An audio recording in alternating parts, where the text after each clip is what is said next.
अहिंसा तीर्थ प्रणेता, अहिंसा तीर्थ प्रणेता, जय जय हो भारत गौरव राष्ट्र संत प्रमुख सागर। स्वर्णिम स्वर्ण जयंती का अवसर ये महान है, मिलकर हम मनाएंगे गुरुवर देश की शान है प्रमुख सागर। जय हो गुरुवर प्रमुख सागर, जय हो गुरुवर।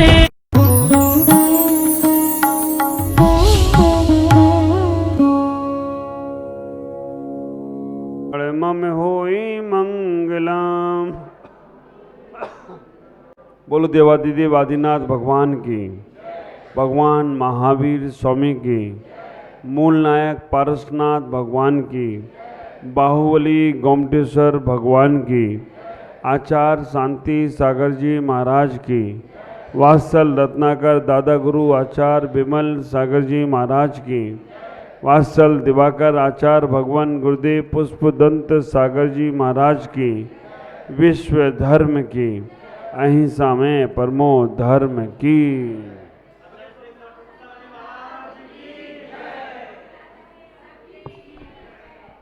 धर्म स्नेह महात्माओं,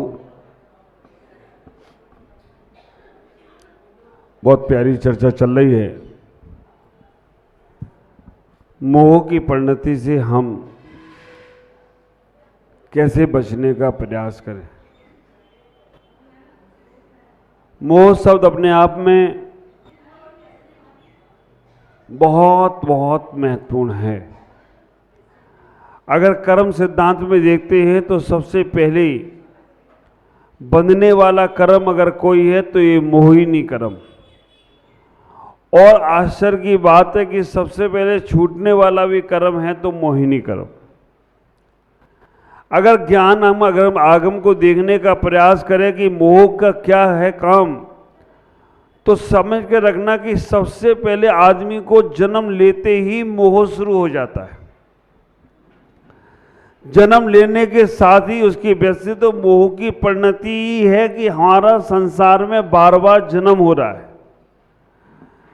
है ना। मोह की परिणति ये जो हमारा संसार में बार बार जन्म होना, ये मोह का ही कारण है। और साधु संत निर्मोही होते हैं, है ना। एक भजन आता है, निर्मोहियों से मोह न लगाना, क्योंकि इनको तो है जाना। इनसे मोह करके तुम संसार में ही रहोगे और ये मोह न करके पार हो जाएंगे। तो आप विचार करना, जो आपका संसार में जन्म हुआ है ये मोह के कारण से हुआ है।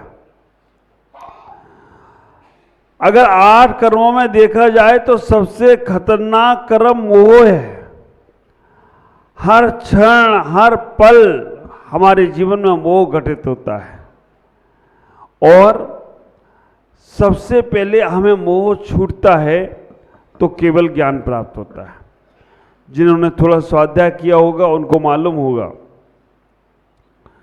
मोहिनी कर्म का बंध पहले गुणस्थान से ही शुरू हो जाता है। क्योंकि अनंतानुबंधी कसाय, आप विचार करके रखना, पहले गुणस्थान में है। मोहिनी कर्म हमें सम्यक दर्शन नहीं होने देता है। मोहिनी कर्म को देखने का प्रयास करें। मोहिनी कर्म के 2 भेद है। मोह शब्द है, इसके 2 भेद हैं। मोह के 2 भेद, एक दर्शन मोह और एक चारित्र मोह। अगर तुम्हें दर्शन मोह है तो विचार करके रखना, तुम्हें सम्यक दर्शन होने वाला नहीं है। और अगर तुम्हें चारित्र मोह है तो तुम व्रत नियम संयम ले नहीं सकते हो। दर्शन मोह और चारित्र मोह को और थोड़ा सा खुलासा करते हैं। दर्शन मोह की व्यवस्था क्या है? दर्शन मोह के 3 भेद बताए। आचार्यों ने दर्शन मोह के 3 भेद बताए हैं। एक मिथ्यात, दूसरे नंबर पर सम्मित मिथ्यात, तीसरे नंबर पर सम्मिक्त। ये दर्शन मोह के भेद। चारित्र मोह के 25 भेद बताए। आप विचार करके रखना, चारित्र मोह के 25 भेद बताए। अनंतानुबंधी क्रोध मान माया लोभ, अप्रत्यक्षान क्रोध मान माया लोभ, प्रत्याख्यान क्रोध मान माया लोभ, संजुलन क्रोध मान माया लोभ, कितने हो गए? 4 चौकड़ी 16। उसके बाद 9 कसाय बताइए, हास रति अरति शोक भय जुगुप्सा, स्त्री वेद पुरुष वेद और नपुंसक वेद, ये सारी की सारी 25 कसाय चारित मोहिनी की।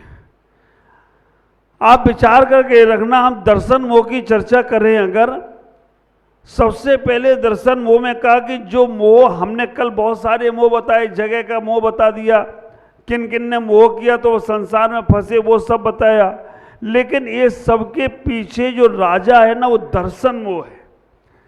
जब तक दर्शन मोहिनी कर्म का उदय चल रहा है हमें सम्यक दर्शन प्राप्त नहीं होगा, और सम्यक दर्शन प्राप्त भी होगा तो वो सम्यक ही हमारे सम्यक ज्ञान में कारण बनेगा। दर्शन मोह के 3 वेदों में पहले का मिथ्यात। मिथ्यात क्या है? आप विचार करना, मेरे गुरुदेव की परिभाषा में अगर कहें, मिस कर दे जो सत्य की बात उसका नाम है मिथ्यात। जो सत्य की बात को मिस कर दे, सत्य की बात को झुठला दे, वो ही मिथ्यात है। और अगर हम आगम की परिभाषा में अगर देखने का प्रयास करें कि मिथ्यात क्या है, चारों अनुयोगों से समझने का प्रयास करें मिथ्यात क्या है, चारों अनुयोगों से समझे तो प्रथमान योग में कहा गया है कि 24 ही तीर्थंकर होते हैं, लेकिन कुछ हमारे जैन समाज में दुर्बुद्धि लोग हो गए, उनने कहा 25वें तीर्थंकर हो गए, उनके गड़दर भी हो गए। नाम मालूम होगा? नहीं मालूम तो पूछो भी मत। आप विचार करके रखना मिथ्यात क्या है। अगर हम अपने प्रथमान योग के माध्यम से समझने का प्रयास करें, 9 नारायण, 9 प्रति नारायण, 9 बलभद्री होते हैं, 10 में नहीं होते हैं, जो 10 को मान रहा है वो मिथ्यात है। अगर प्रथमान योग से मिथ्यात को देखने का प्रयास करें तो आप विचार करके रखना, रावण को किसने मारा? हाँ, जो राम ने माना वो मिथ्यात है। आप विचार करके रखना, इतना हमारे दिमाग में घुस गया है कि रावण को राम ने मारा, ये मिथ्यात है। कभी भी नारायण और प्रति नारायण में जब युद्ध होता है तो आप विचार करके रखना, प्रति नारायण रावण थे और नारायण लक्ष्मण थे, लक्ष्मण ही रावण को मारा है। ये जैन आगम है, लेकिन आपके ऊपर ये मालूम ही नहीं है, जानकारी नहीं है, बताने वाला नहीं मिला है। तो आप विचार करके रखना, ये सिद्धांत आपको प्रथमान योग के मालूम होना चाहिए। अभी आपके मन में चलता है कि द्रौपदी के 5 पति थे। कितने पति थे द्रौपदी के? 45। हाँ, विमल जी भी बोल रहे 5। ये मिथ्यात है। आप विचार करके रखना, ये मिथ्यात है। द्रौपदी एक ही पति अर्जुन थे, 5 नहीं थे। ये जैन आगम है, ये सम्यक थे। लेकिन पंचाली बोलते थे कि उसने कर्म बंद किया था। मैंने बताया ना कल, वो आर्का की पर्याय में कर्म बंद कर लिया उसने कि ये नाचने वाली वेश्याओं के साथ जैसे आदमी जुड़े हैं ऐसा ही वैभव मेरा हो। वो कर्म बंद के कारण से पंचाली कहा गया, वो भी हिंदू संप्रदाय में, जैन में नहीं। प्रथमान योग का मिथ्यात समझने का प्रयास करो। हम कैसे कैसे मिथ्यात के माध्यम से हमने जाना नहीं। आप विचार करके रखना, कहते हैं कि धृतराज ने मुनि दीक्षा लेकर कल्याण किया। रावण के घर में मेंद्रनाथ, मेघनाथ, इन्होंने मुनि दीक्षा ली, मोक्ष गए। ये हमें मालूम नहीं पड़ता है। आप ख्याल करो, कर्ण का जन्म कहाँ से हुआ? सूर्य से, कुंडल से, ऐसा बोलते हैं। लेकिन जैन आगम कहता है कर्ण का जन्म भी कुंती से ही हुआ है। चीरहरण हुआ, आपके दिमाग में बैठा है द्रौपदी का चीरहरण हुआ? नहीं हुआ। जैन आगम को थोड़ा समझो, नहीं तो जैन आगम का प्रथमान योग का मिथ्यात। कृष्ण की पटरानी का नाम क्या था? हाँ, कृष्ण की राधा था, रुक्मणी। आप विचार करना, राधा नाम की कोई भी स्त्री का नाम जैन आगम में नहीं आया। लेकिन आपके दिलो दिमाग में बैठा है कृष्ण, राधे राधे कहो मुरारी चले आएंगे। वाह रही बुद्धि तुम्हारी, स्त्रियों को ही लेके चलो सब जगह। हाँ जरूरी है, क्योंकि हिंदू संप्रदाय में कहा गया है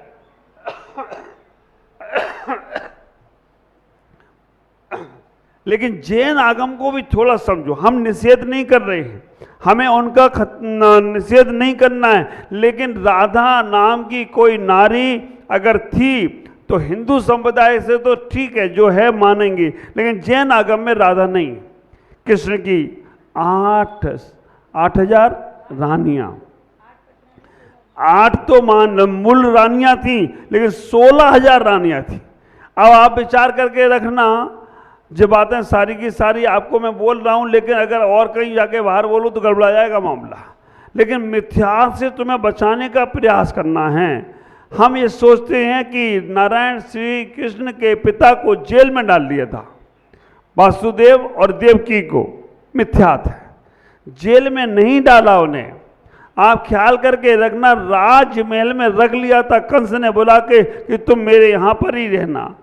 कृष्ण अपने माता पिता की 7वीं संतान थी, 6 उनके युगल भाई हुए, 6 युगल भाई हुए और उनका लालन पालन एक सेठानी के घर में हुआ।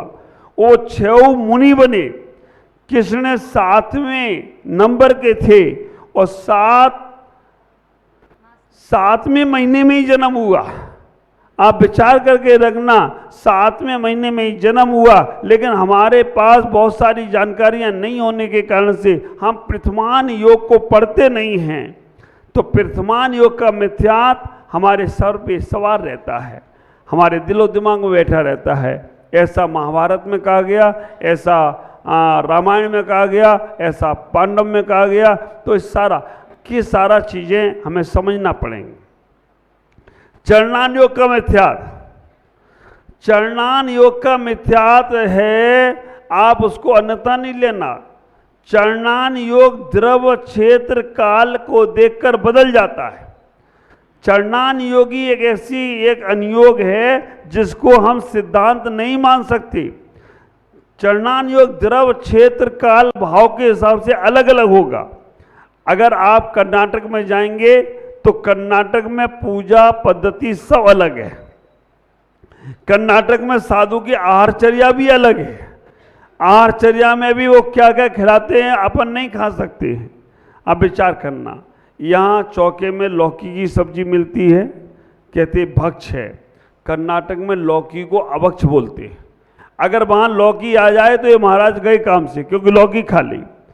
और आप ख्याल करना, यहाँ कटेल खा लें तो कहें महाराज गए काम से। कटेल तो इतना बड़ा सा होता है। कर्नाटक में कटेल खाए तो सबसे अच्छी सब्जी है। आप विचार करना, ये चरणान योग है। यहाँ मंदिर में फूल चढ़ा ले तो गया वो पुजारी काम से। और कर्नाटक में बिना फूल के पूजा होती नहीं है। यहाँ महिलाएं अभिषेक कर ले तो महिलाएं गई नरक में, और कर्नाटक में महिलाएं अगर अभिषेक कर ले तो उनका स्त्री पदाय का छेदन हो गया। ये चरणान योग है। तो आप विचार करना, चरणान योग का मिथ्यात। देखो दर्शन मोहिनी की बात कर रहा हूं मैं। चरणान योग का मिथ्यात हम हटाग्रह पूर्वक बंध गए। यही सही है और कोई सही नहीं है। जब तक ये हटाग्रह तुम्हारे अंदर बैठा रहेगा तो चरणान योग का मिथ्यात का बुखार उतरेगा नहीं। अब करना क्या चाहिए? ऐसा नहीं है कि अब मैंने कहा कि भाई मिथ्यात का बुखार उतारो तो कल से फूल चढ़ाने लग जाओ, कल से महिलाएं अभिषेक करने लग जाएं। बुखार उतारने का मतलब ये रखो, एक टेबलेट खाओ कि भाई कर्नाटक में ये चलता है, यहाँ दक्षिण में चलता है, उत्तर में नहीं चलता है। वो अपने हिसाब से सही है, हम अपने हिसाब से सही हैं। आप विचार करके रखना, अगर मिथ्यात के भूत से उतरना है तो हम विवेक को सीखें। अगर हमारे अंदर विवेक की क्रियाएं हैं तो हमारी हर चीज, आचार्यों ने यहाँ तक कह दिया, पाप कर्म भी कर रहे हो अगर विवेक पूर्वक कर रहे हो तो पाप भी पुण्य में कारण बनेगा। एक उदाहरण अन्यथा वाला दे रहा हूं, मान नहीं लेना। शराब पीना खराब है, डॉक्टर बोलते हैं एक ढक्कन शराब रोज पियो तुम्हें कोई दिक्कत होने वाली नहीं। अब पीने मत लग जाना, नहीं तो तुमको महाराज तुम ही नहीं बोला था। लहसुन प्याज खाना खराब है क्योंकि जमीकंद में आता है, लेकिन अगर डॉक्टर बोलते हैं लहसुन की एक फाक खाओ तुम्हें हार्ट की बीमारी नहीं होगी। आप विचार करना, घास पे चलना जीवों का हिंसा है, लेकिन आंख के डॉक्टर बोलते हैं रोज घास पे चलो ठीक हो जाएंगी, आंखों में रोशनी बढ़ जाएगी। ये सब मिथ्यात समझने का प्रयास करो। हमें जीव रक्षा की बात करना है, वो अपने हिसाब से सही हैं, हम अपने हिसाब से सही हैं। हमें निषेध नहीं करना है, लेकिन हमें समर्थन भी नहीं करना है। कल हमारे पास पत्रकार महोदय आए, हमें मालूम था अभी सभी पत्रकारों का एक ही क्वेश्चन है, हिंदुस्तान और पाकिस्तान का जो विषय चल रहा है, उस हिंदुस्तान और पाकिस्तान के विषय में आपका क्या बोल है, अब बताओ। अब मैं कहता हूं कि जवाब दो तो गड़बड़, क्योंकि हम हिंसा का समर्थन कर रहे हैं, और मैं कहता हूं जवाब नहीं दो तो मेरा फिर भी हिंसा का समर्थन, कि वो लोग गलत कर रहे हैं और मार रहे हैं और आप कुछ नहीं बोल रहे हो। बोलना तो पड़ेगा। मेरी बुद्धि जैसी रही, मैंने वैसा जवाब दे दिया। मैंने एक ही बात उन पत्रकारों से की कि आप मैसेज के माध्यम से, आप टीवी के माध्यम से सभी लोगों को सावचेत करो। अभी सरकार ने अंडरलाइन कर दिया है, क्या कर दिया है, वो चारों तरफ से ब्रेकआउट कर दिया है, नहीं अभी बॉर्डर बंद कर दिए हैं। आप विचार करके रखना, उन्होंने अंडर क्या बोलते हैं उसको इंग्लिश में, जो अलर्ट कर दिया है ना, तो उन्होंने कर दिया सरकार ने। मैंने इतना ही कहने का प्रयास किया, मेरा संदेशा हर घर में पहुंचाओ। हिंदू हो, मुस्लिम हो, सिख हो, जैन, जो भारत में रहता है उन सबको अपने अपने घरों में एक दीपक जलाना चाहिए और अपने अपने भगवान से, अपने अपने परमात्मा से प्रार्थना करना चाहिए। ये विश्व युद्ध जैसा युद्ध नहीं होना चाहिए। आप विचार करके रखना। वो बोला महाराज फिर वो लोग तो हावी होते रहेंगे। ख्याल करना, आप सब लोग एक प्रार्थना जरूर करें भगवान से। हम लोग रोज बोलते हैं देशस्य राष्ट्रस्य पुरुषस्य राज्ञा करो तो शांति, भगवान जिनेन्द्रा शांति धारा में रोज बोल रहे हैं, लेकिन वो शब्दों में बोल रहे हैं। अब ये बोलना बंद करो, ये बोलो भगवान आज विश्व में जो स्थिति चल रही है वहाँ शांति का वातावरण। उदक चंदन बोलना बहुत आसान है, लेकिन उदक चंदन का अर्थ तो समझो। अभी तो हमारी स्थिति ये हो गई है, पन्ना लाल विनती करें दे नाता मुझे ज्ञान। अब पन्ने लाल विनती करते रहेंगे, हम भी अपना नाम जोड़े कि हम विनती करें दे माता मुझे ज्ञान, लेकिन पन्ना लाल विनती करें। हम लोगों ने ये बना रखा है, जो चल रहा है वही चल रहा है।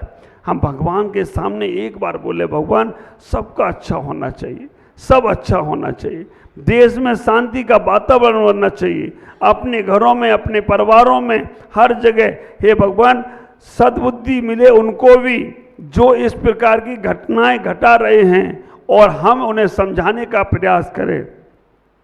समझ में आ गया तो सारा देखो, युद्ध समाधान नहीं है, लेकिन क्या करें, हमारे आचार्यों ने कहा है। उन्होंने बोला महाराज आप अहिंसा की बात करते हो, अहिंसा की बात से क्या आज समाधान हो सकता है? अहिंसक व्यक्ति कायर नहीं है, ये बात ध्यान में रखना। 4 प्रकार की हिंसाएं हैं, कौन कौन सी? संकल्पी हिंसा, आरंभी हिंसा, उद्योगी हिंसा और विरोधी हिंसा। जैन व्यक्ति को केवल एक हिंसा का त्याग कराया है, श्रावक को। साधुओं को 4 हिंसों का त्याग है।